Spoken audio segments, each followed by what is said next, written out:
আসসালামু আলাইকুম, সবাইকে স্বাগতম জানাচ্ছি আমার নতুন আরেকটি টিউটোরিয়াল ভিডিওতে। তো আজকের এই টিউটোরিয়াল ভিডিওতে আমি মূলত আলোচনা করতে আছি পেওনিয়ারের অ্যাকাউন্ট ভেরিফিকেশন এবং অ্যাড্রেস ভেরিফিকেশন নিয়ে। কারণ অনেকের ক্ষেত্রে এই দুটি প্রবলেম নিয়ে ফেস করতে হয়। দেখা যাচ্ছে কি অনেকে ভেরিফিকেশন করতে গিয়ে অ্যাকাউন্টটি হারিয়ে ফেলে। মূলত এর পিছনে প্রধান কারণটি হচ্ছে তারা যে ভেরিফিকেশন করার যে সঠিক নিয়ম সেটি না জেনে নতুন অবস্থায় তারা যে কোনো ডকুমেন্ট সাবমিট করে ফেলে। ফলে তারা প্রপার ওয়েতে সাবমিট না করার কারণে তাদের অ্যাকাউন্টটি অর্থাৎ মূল্যবান যে অ্যাকাউন্টটি রয়েছে তারা হারিয়ে ফেলে। অনেক ফ্রিল্যান্সারের ক্ষেত্রে এই প্রবলেমটি হয়ে থাকে। তো আজকের এই ভিডিওটি দেখার পর থেকে আর কোনোদিন আপনার অ্যাড্রেস ভেরিফিকেশন এবং অ্যাকাউন্ট ভেরিফিকেশন নিয়ে কোনো প্রবলেমে পড়তে হবে না। তো আপনারা যারা অ্যাকাউন্ট ভেরিফিকেশন করতে যান তাদের জন্য আমি এখানে একটা ওয়ার্ড ডকুমেন্ট ক্রিয়েট করে রেখেছি। এখানে আপনারা দেখুন অ্যাকাউন্ট ভেরিফিকেশন সহজ তিনটি উপায়। প্রথম হচ্ছে আপনার স্মার্ট এনআইডি কার্ড, দ্বিতীয়টা হচ্ছে পাসপোর্ট এবং 3 নম্বরটা হচ্ছে ড্রাইভিং লাইসেন্স। তো স্মার্ট এনআইডি কার্ড না থাকলে সেক্ষেত্রে আপনি অনলাইনে কপি দিয়েও ভেরিফিকেশন করতে পারবেন। যেহেতু আমি নিজে অনলাইন এনআইডি কার্ডের কপি দিয়ে ভেরিফিকেশন করেছি, আশা করি আপনাদের নিজেদেরও কোনো প্রবলেম হবে না। তো অনেকের যেহেতু স্মার্ট এনআইডি কার্ডটা এখনো আসে নাই বা অনেকের ক্ষেত্রে এখনো অনলাইন কপিটা ব্যবহার করে থাকে, তাদের ক্ষেত্রে আবার কিছুটা নিয়ম রয়েছে। যেমন আপনি যদি এনআইডি কার্ডের অনলাইন কপি যদি ভেরিফিকেশন করেন, তো সেই ক্ষেত্রে আপনাকে গভর্নমেন্টের যে ওয়েবসাইট রয়েছে অনলাইন কপির যে স্ক্রিনশট সেটি আপনি নেবেন প্রথমে। তারপর সেখানে আপনার যে নামটি রয়েছে সেখানে অবশ্যই সেটি স্পষ্ট হতে হবে এবং ওয়েবসাইটের লিঙ্ক সম্পূর্ণ দেখা যায় এমনভাবে আপনাকে ক্রপ করে নিতে হবে। দেন হচ্ছে আপনি যখন অ্যাকাউন্ট ভেরিফিকেশন করতে যাবেন তখন এনআইডি কার্ডটা সাবমিট দেবেন। সেকেন্ড যে প্রসেস হচ্ছে পাসপোর্ট, এটা অনেকের ক্ষেত্রে আছে আবার অনেকের ক্ষেত্রে নেই। আর ড্রাইভিং লাইসেন্স এটা হচ্ছে অনেক পরের ব্যাপার। তো আমি অ্যাকাউন্ট ভেরিফিকেশন করার ক্ষেত্রে সাধারণত সাজেস্ট করব আপনারা এনআইডি কার্ড দিয়ে আপনারা যে অ্যাকাউন্ট ভেরিফিকেশন রয়েছে সেটি সম্পূর্ণ করবেন। ওকে, এরপর আরেকটি বিষয় আপনাকে জানিয়ে রাখি, আপনি যখন স্ক্রিনশটটা নেবেন অনলাইন এনআইডি কার্ডের যে ওয়েবসাইট রয়েছে সেখান থেকে যখন স্ক্রিনশটটা নেবেন অবশ্যই সম্পূর্ণ ডিটেলস অর্থাৎ নাম এগুলো একদম ক্লিয়ার ভাবে হতে হবে, যাতে কোনো ছবি যেন ঘোলাটে না দেখা যায় সেদিকে আপনাকে অবশ্যই লক্ষ্য রাখতে হবে। এখন আসুন, অনেকে দেখা যাচ্ছে যে যখন বড় একটা অ্যামাউন্টের কোন ফ্রিল্যান্সিং মার্কেট প্লেস থেকে যখন তার পেমেন্ট অ্যাকাউন্টে টাকাটা নিয়ে আসে তখন অনেক সময় অ্যাকাউন্ট ভেরিফিকেশন করার পরও যে পেওনিয়ার যে নিয়ম সে অনুসারে অনেক সময় তারা ঠিকানা যে ভেরিফিকেশন সেটি চেয়ে থাকে অথবা তারা নিয়ে থাকে। তো সেক্ষেত্রে হয় কি অনেকে ইউটিলিটি বিল অর্থাৎ ইলেকট্রিসিটি, গ্যাস, ওয়াসার যে বিলটি রয়েছে সেটি সাবমিট করতে বলে, অথবা যে আপনার রেন্টাল এগ্রিমেন্ট এটাও সাবমিট করতে, অথবা ব্যাংক স্টেটমেন্ট সাবমিট করতে বলে। তো এখানে অ্যাড্রেস অর্থাৎ ঠিকানা ভেরিফিকেশন করার ক্ষেত্রে সবচেয়ে যে জিনিসটা খুবই ইম্পর্টেন্ট আমি একটু বলে রাখি, ইউটিলিটি বিলটা কিন্তু শুধুমাত্র ঢাকা এবং চিটাগংয়ের ক্ষেত্রে ইংলিশে হয়ে থাকে। ফলে আমি সবসময় সাজেস্ট করবো আপনার যে ইংলিশ যে ডকুমেন্ট রয়েছে সেটি সাবমিট করবেন। তো সবার ক্ষেত্রে সবাই তো আর চিটাগং আর ঢাকায় থাকে না, তো যারা হচ্ছে গ্রাম অঞ্চল বা জেলাগুলোতে থাকে তাদের ক্ষেত্রে একটু প্রবলেম হয়ে যায়।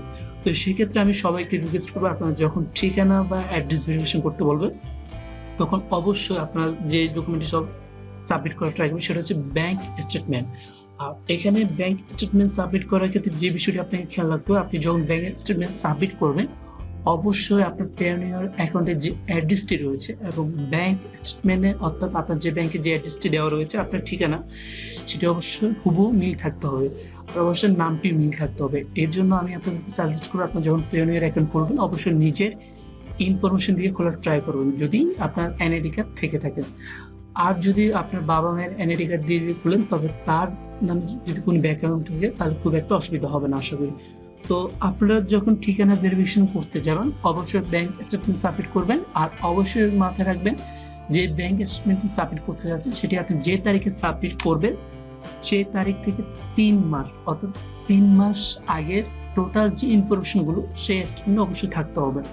অর্থাৎ আপনি মনে করুন আজকে ডকুমেন্টটি সাবমিট করতে যাচ্ছেন অর্থাৎ আজকের দিন থেকে আপনার প্রিভিয়াস অর্থাৎ গত 3 মাসে আপনার যে স্টেটমেন্টের যা যা ডিটেলস রয়েছে সেটি অবশ্যই আপনাকে সাবমিট করতে হবে, অর্থাৎ ওই 3 মাসের ইনফরমেশন ওই স্টেটমেন্টে থাকতে হবে। তো আপনি 3 মাসের হিসাব যদি না বোঝেন অবশ্যই গুগলে এস ক্যালকুলেটর নামে অনেকগুলো অপশন রয়েছে, আপনি সেখান থেকে 3 মাস হিসাব করে ডকুমেন্টটি সাবমিট করবেন। এখন আপনার প্রশ্ন আসতে পারে, যদি আপনার ব্যাংকে লাস্ট 3 মাসে কোনো লেনদেন না থাকে তবে সেই ক্ষেত্রে কোনো প্রবলেম হবে কিনা। আসলে খুব একটা প্রবলেম হবে না, যেহেতু আপনার এখানে প্রফেশনাল কাজে কোনো প্রবলেম হওয়ার চান্স নেই।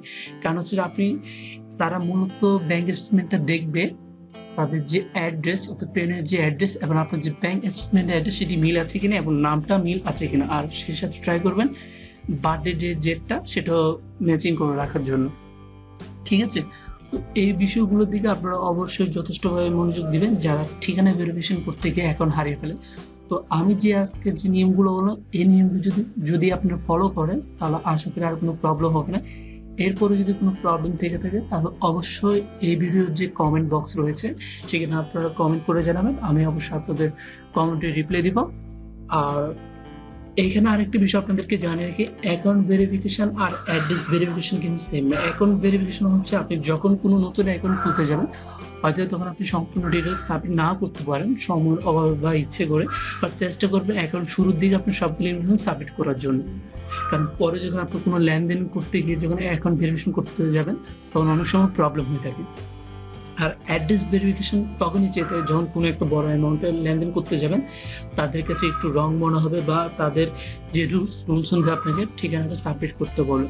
তবে একবার যদি ভেরিফিকেশন করে ফেলতে পারেন ঠিকানা, তবে এরপরে আশা করি খুব একটা লাগবে না। কিন্তু তারপর যদি চেয়ে থাকে, বাইচান্স কোনো কারণে যদি চেয়ে থাকে, তাহলে আপনার যে ইনফরমেশনগুলো আমি বলেছি সেগুলো ইনফরমেশন অর্থাৎ নাম, ঠিকানা, এগুলো মিল দেখে আপনি যে ডকুমেন্ট সাবমিট করবেন ওটার সাথে ম্যাচিং রেখে অবশ্যই সাবমিট করবেন। এখন আরেকটা বিষয় এখানে বলে রাখি, আপনার হতে পারে যে আরেকটা বিষয় এখানে আপনাকে বলে রাখি, অনেক সময় দেখা যায় যে আপনার যে পেওনিয়ার অ্যাড্রেস আর ব্যাংক অ্যাড্রেস মিল পাওয়া যায় না। তবে সেক্ষেত্রে আপনার একটা সুযোগ রয়েছে, আপনার সেক্ষেত্রে আপনি একটা কাজ করতে পারেন, আপনার যে ব্যাংক স্টেটমেন্ট রয়েছে সেখানে যে ঠিকানাটি দিয়েছে সেই ঠিকানা অনুসারে আপনি পেওনিয়ার যে অ্যাড্রেস রয়েছে সেটি আপডেট করে নিতে পারেন। তারপর হচ্ছে আপনার যে ব্যাংক ডকুমেন্ট স্টেটমেন্ট সেটি আপনি সাবমিট দিতে পারেন, তাহলে খুব সহজে সেটি আপলোড করে নেবে। তো এই হচ্ছে আসলে অ্যাকাউন্ট ভেরিফিকেশন এবং ঠিকানা ভেরিফিকেশন প্রসেস। এরপরও প্রবলেম থাকলে আমাকে জানাবেন। তো সে পর্যন্ত সবাই ভালো থাকবেন, সুস্থ থাকবেন, আল্লাহ হাফেজ। আর পরবর্তী আপকামিং ভিডিওর জন্য অবশ্যই চ্যানেলটি সাবস্ক্রাইব করে রাখবেন।